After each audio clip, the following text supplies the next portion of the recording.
If you're someone in jiu-jitsu that wants to learn takedowns, you're probably noticing that your takedowns you're trying cost a lot of energy and aren't that successful, and honestly set you up for further misfortune, getting sprawled on, getting pancaked, whatever it may be. I'm gonna help you fix these issues by showing you 3 easy to do, low energy, high success rate takedowns. So if that sounds like something you wanna learn and something that could benefit you, you're in the right place. Let's dive in.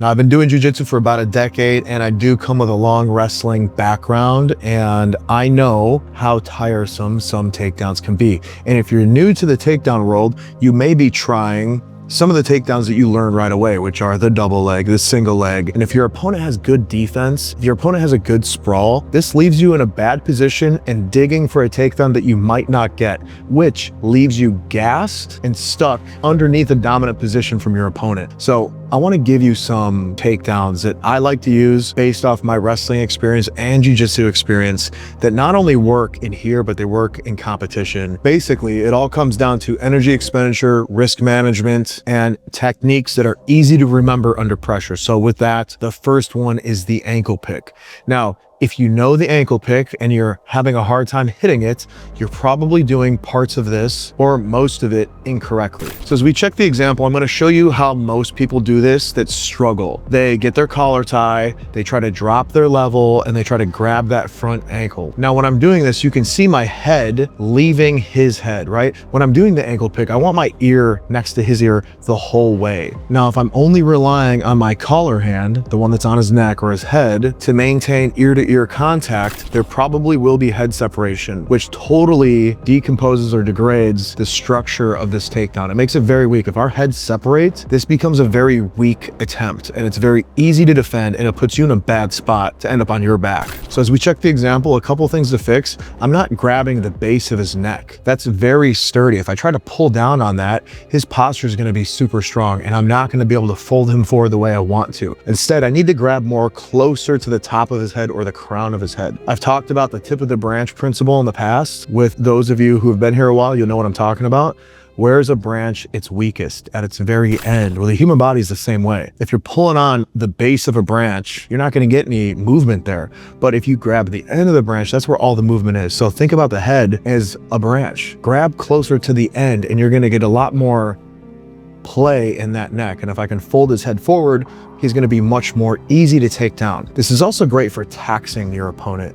If you want to wear him out, make him engage all of his posterior chain muscles, grabbing closer to the top of the head is what you do, and it's exhausting for that person to continuously try to correct this. Now, another element we're going to add is grabbing onto his wrist with our free hand. If my right hand is on the top of his head, my left hand is grabbing his wrist. And when I drop my level to go for that ankle, I'm snapping with my collar hand, the one that's on his head, and my hand that's on his wrist. So I'm essentially snapping both of those things down, wrist and head at the same time, to really get him to fold forward. All the while, I'm letting gravity do work for me too. I'm letting my body weight also fold him forward. So if I do all 3 of these things, using my body weight, grabbing the top of his head and grabbing his wrist, and I'm snapping down both of those contact points, he's gonna fold forward. Now, the whole idea here is that my hand that's grabbing his wrist at the bottom of that movement transitions to grabbing his heel that's right there.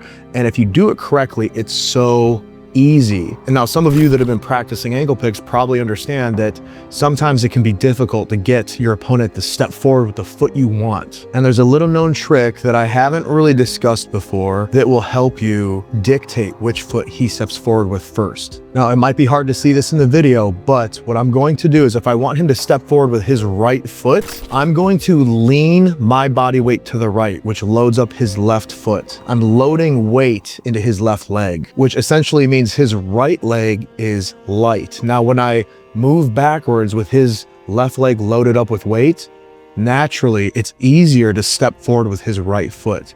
So I can almost count on 100% of the time, if I load up his opposite leg, the light foot will come forward first. Now let's switch it up. Let's say I want his left foot, my right side, to step forward first. When I get my collar drag, I can lean towards my left, his right, which loads up weight on his right leg. Now, because that leg is weighted, when I move backwards, his light leg will come forward first, which in this case is his left foot.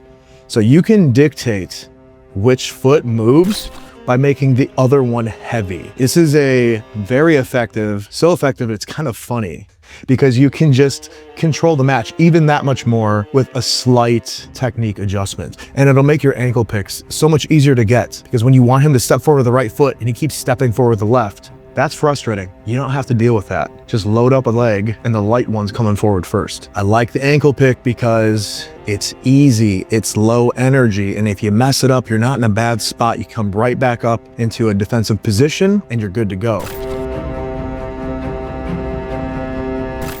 Most people don't realize this, but your gear can either help you or hold you back. Now, I've been training in Jiu Jitsu gear for a long time, and most of it looks good online, but falls apart when it actually matters. That's exactly why I wear X Martial. This isn't just clean designs, it's performance-built gear. You get a compression fit that actually moves with you, durability that holds up during the hardest of rounds, and designs that don't look like every other basic rash guard on the mat. Whether you're drilling, competing, or going to war with one of your favorite training partners, X Martial is built for it. It's lightweight, it's breathable, and it's made for people who actually train. If you're serious about your jiu-jitsu, your attire should match that. So go check out X Martial, grab yourself a set or 2 or 3, and if you're smart, you use my code IRONWILL to save yourself some money. Train harder, roll longer, and look sharp doing it. Let's get back to the video. Now, example 2, we're gonna work into a front headlock system, but I wanna do it from a failed ankle pick. Now, let's just say that maybe your guy you're going against or your girl you're going against is a high-level wrestler. And as you shoot that ankle pick, they kick that lead foot that you're going for back. When this happens, I've seen a lot of people just give up on it. They come back to their feet and they reset, which is totally fine. There's nothing wrong with that, but you can chain other techniques together, and that's a principle that you're going to do. It's at least something you should focus on, chaining techniques together. So in this instance, as you can see in the example, he kicks that foot back. I then throw his head with my right arm towards my left armpit as I elevate my body, which allows me to get a front headlock utilizing my left arm. Now, all I have to do is put heavy pressure on the back of his head and move my body backwards, and he will crumble forward, which will result in him having to put his hands out on the mat to catch himself so he doesn't slam his face down on the ground. This is exactly where you want your opponent. I find it very easy to get the back control from here. Sometimes you're gonna get high-level guys that'll invert, and that's a totally different topic. That's fine. But most of the time, people are gonna plant with their hands. And then what you can do is, if you wanna spin to the right, in this example, you can do what's called a throw by.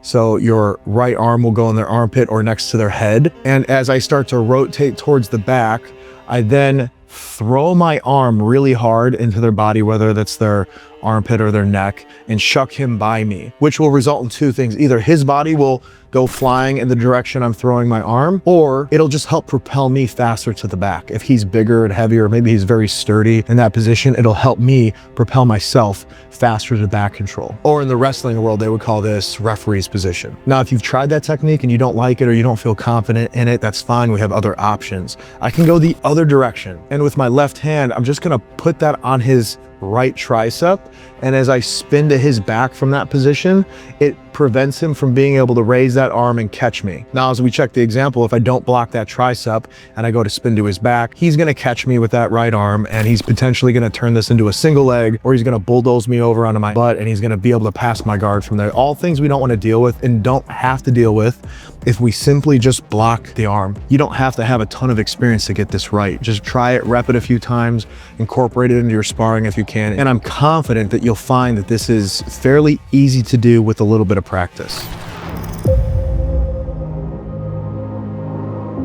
Last but not least, the collar drag takedown. Now, again, this is very low energy. It's not all that technical, and if you mess it up, you're not digging for it. That's one of the reasons I don't like double legs unless it's clearly there for me, is that if my partner or my opponent sprawls on me, I'm in a bad position and now I have to commit. Because if I just stop, well, bad things are coming. So now I have to dig for the takedown. And usually, whether I get it or whether I don't, you're gonna be tired at the end of that. So the collar drag takedown avoids all of that. You can try this, and whether you nail it or you mess it up, you can reset back to standing and you haven't wasted a ton of energy doing it. So as we check the example, my right hand cross grabs to his right side lapel, which is on my left side. The reason I do this is because I get more shoulder torque from his body.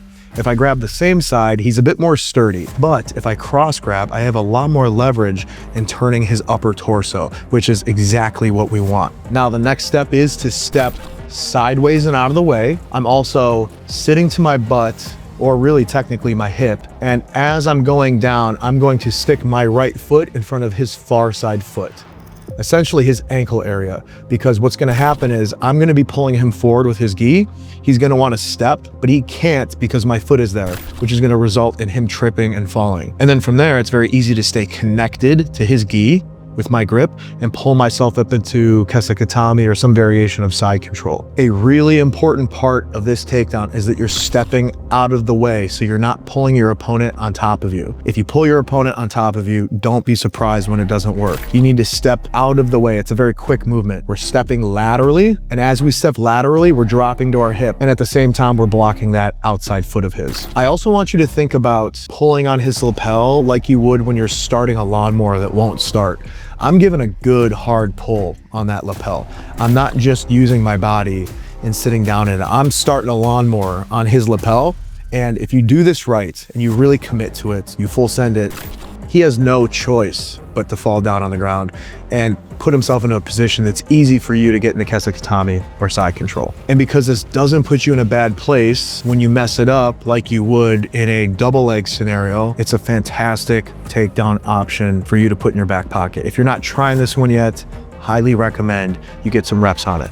You guys know the drill. If you have other takedowns that are easy, low energy costing, and don't put you in a bad place if you mess them up, drop them in the comments, because we're all learning here, and that includes myself. New videos every Monday. You guys know how we like to end them, sometimes backwards, always forwards. I'll see you in the next one.